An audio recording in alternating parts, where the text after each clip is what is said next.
Cette semaine, on a commencé Pirkei Avot. Pirkei Avot, ce sont des règles de morale.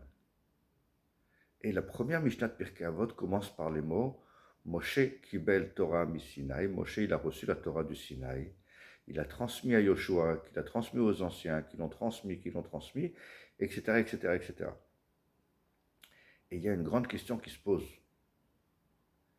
Pourquoi est-ce que Pirkei Avot commence par la première Mishnah qui n'a pas de rapport avec Pirkei Avot? Ça n'est pas une règle de morale. On nous apprend simplement comment a été transmise la Torah de Moshe Rabbeinu jusqu'à nous. Ça n'est pas une règle de morale. Eh bien, cette Mishnah-là, en vérité, c'est la plus importante de tout Pirkei Avot.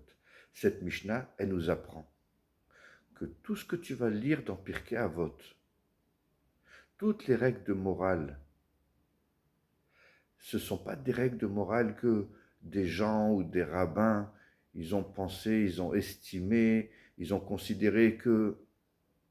Parce que si c'était ça, si tu étudies Pirkei Avot en pensant que ce sont des règles que certaines personnes ont pensées intéressantes, alors qu'est-ce que tu vas faire? Quand tu vas être d'accord avec la Mishnah, tu vas le faire.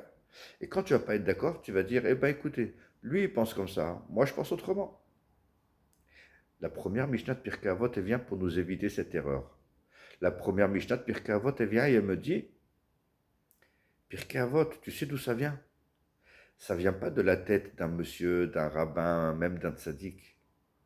Pirkei Avot, ça vient de Har Sinaï.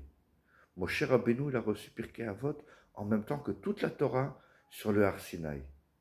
De la même manière qu'il a reçu les 10 commandements, il a reçu Pirkei Avot. De la même manière qu'on ne peut pas remettre en question les 10 commandements, on ne peut pas remettre en question Pirkei Avot. Shalom, shalom.